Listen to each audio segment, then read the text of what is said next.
So this is really exciting. I'm gonna see how deep the water got in this hole yesterday after all the rain.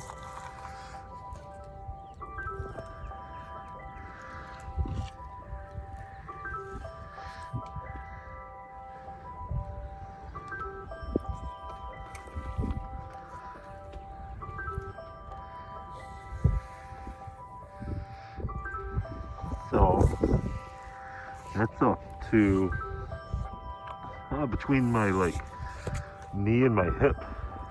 So that's a lot of water.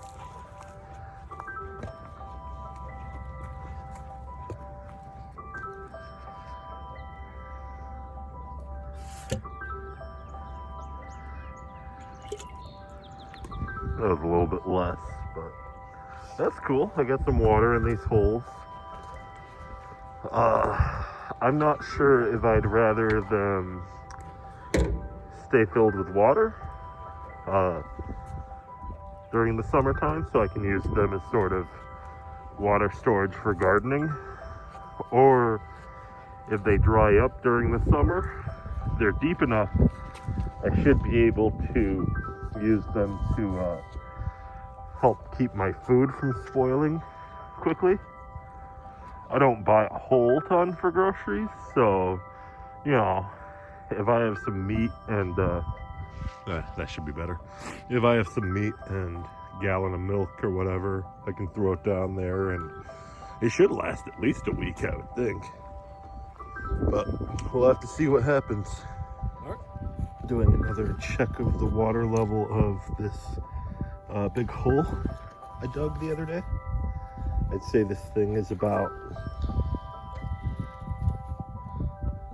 maybe 2 3/4 feet across, almost 3 feet across.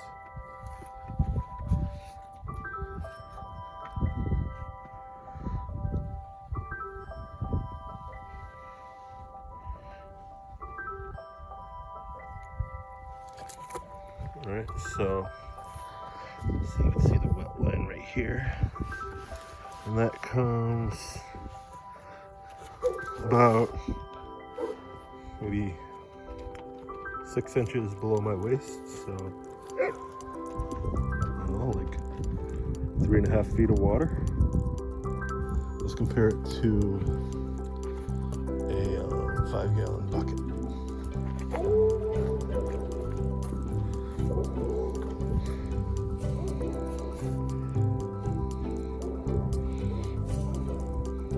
So that's a lot of water. There's probably like 15 gallons of water at least in there.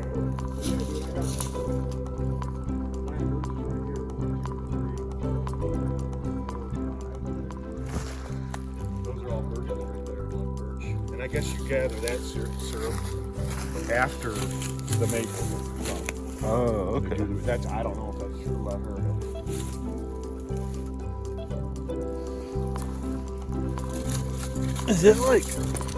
Isn't it just the male ants will get like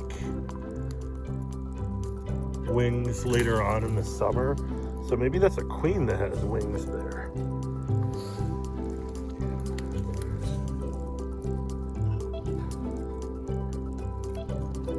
Okay, so when I googled what are the 2 types of rhizomatic growth, it told me that the 2 types were rhizomatic and fluffy.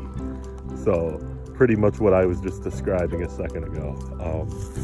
But I know that there's better names for them. Rhizomatic might be right for the one, but the fluffy one, there's a scientific name for it.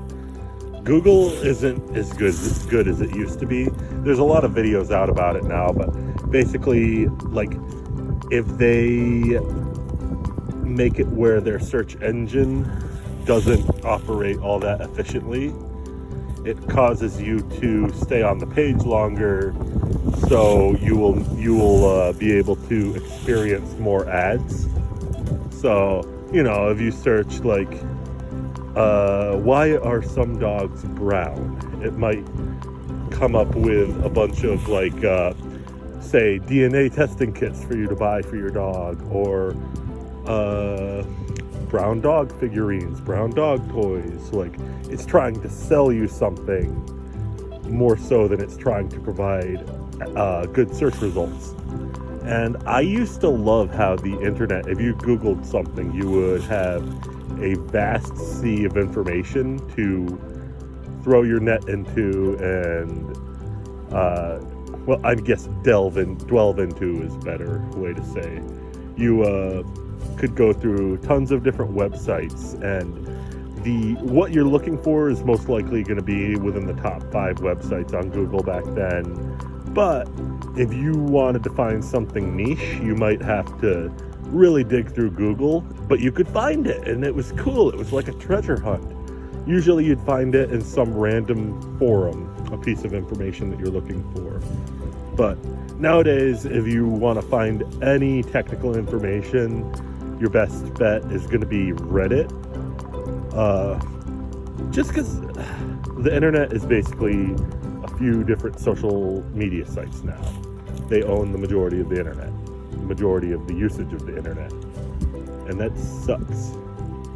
But at least Reddit is still somewhat of a forum website. Oh, I hear Mikey on his tractor down there. I'm glad I get to do some work with some wood today. I don't think it's going to be much. I know he's just dragging logs, but I'm hoping he might slice them up and I'll get a chance to carry some, because I freaking love dumb menial labor. It's my favorite shit. I just zen out and basically meditate.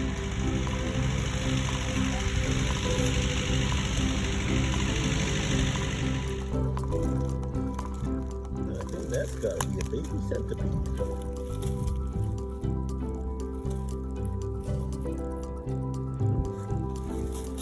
Sorry for bringing you out into the sunlight.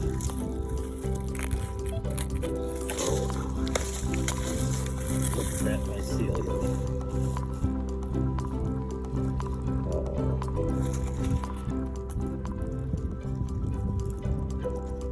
I love it. It's beautiful. Just little feathery fingers crawling across the whatever substrate they're on. I can't remember the names of the 2 types of rhizomatic growth there are. One of them is more like a cottony puffball looking, or not puffball, just like cotton, you know, floofy. But this is more, I want to call it spindly. It looks more like fingers reaching across a surface instead of like little cotton balls growing all around.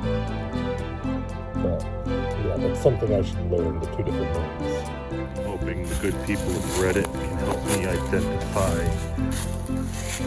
whatever the hell this vine is. Now that is creepy looking. That looks like fucking, pardon my language. That looks like centipedes crawling up the tree, like a giant centipede. Like a Halloween decoration. You can like paint it orange or whatever color centipedes are. This has got to be almost like a root, I would think. These little structures. They're very good at anchoring though. Wow, that's on there.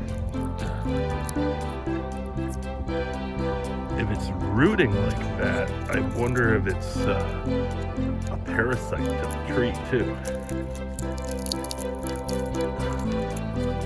Yeah, but that's firmly planted on there. Holy smokes.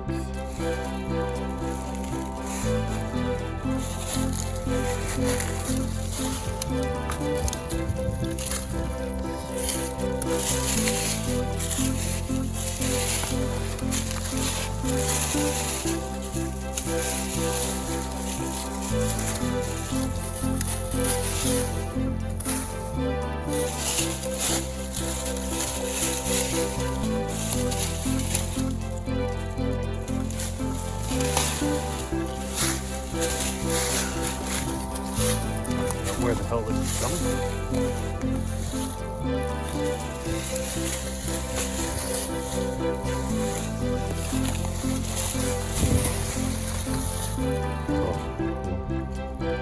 He attached it wherever it's connected. Or no. It just looks like the end of a root. Unless it was connected here to a larger structure, but so that thing crawls all across the ground, attaches to the tree, just climbs it. I'm out in the woods behind Sherry's place. Mike is cutting down some trees that have fallen down from the wind. I don't know if you can see in the camera. Oh yeah, you can see that.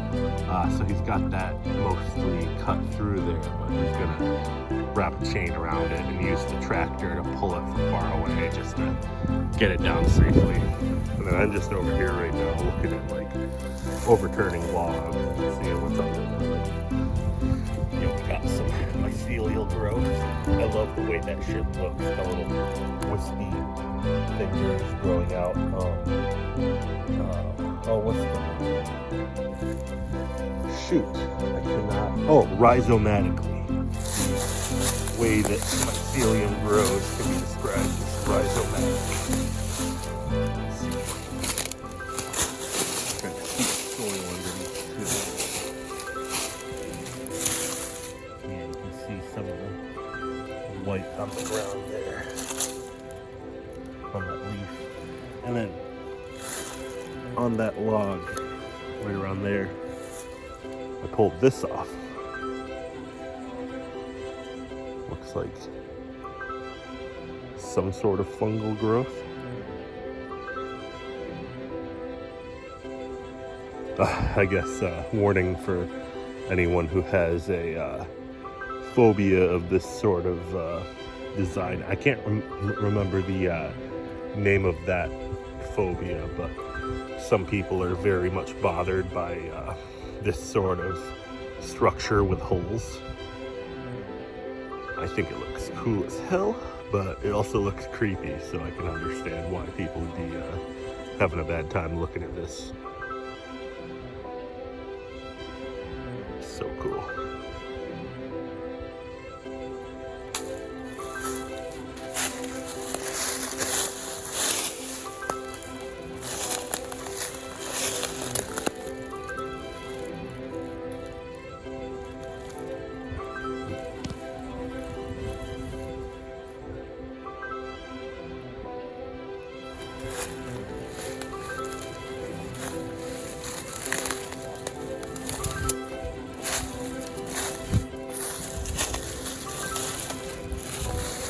Okay.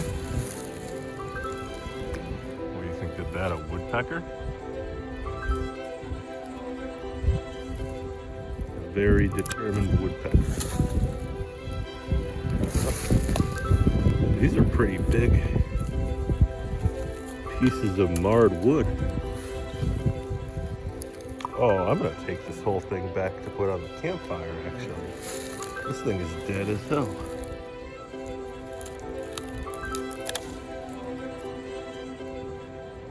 Little shelf mushrooms growing all over it.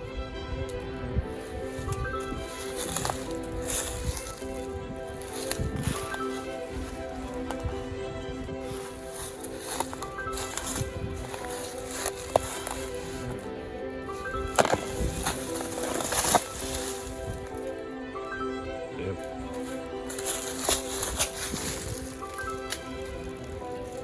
And then some more. What appears to be some sort of mycelial growth.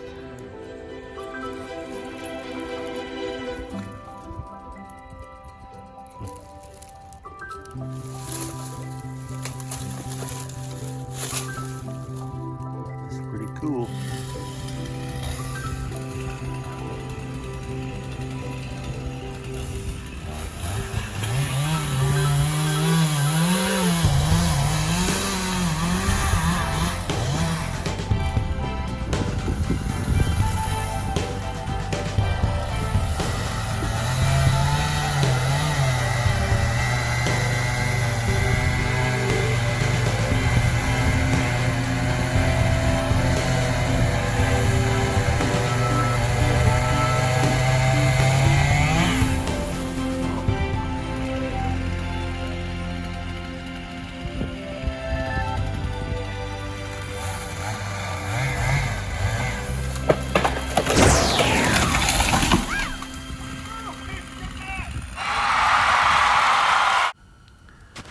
after making the video, I decided it might be nice to include some examples of tomentose mycelium versus rhizomatic mycelium. So on the left we have a jar full of grains that have been inoculated with a fungus spore, and there is a really nice tomentose mycelium growing across the grains. Then on the right, same deal, a inoculated jar of grains, but in this case there is a lot of rhizomatic growth. You can kind of see in the center of all that there's a bit of tomentose growth, but the majority of the jar looks like it's rhizomatic growth. I will include a couple of links in the description that will take you to articles giving you information on the various types of mycelium. One article goes in depth into rhizomatic versus tomentose, and the other will give examples of even more kinds of mycelium. But I find this stuff madly interesting. I hope y'all do too. Take care.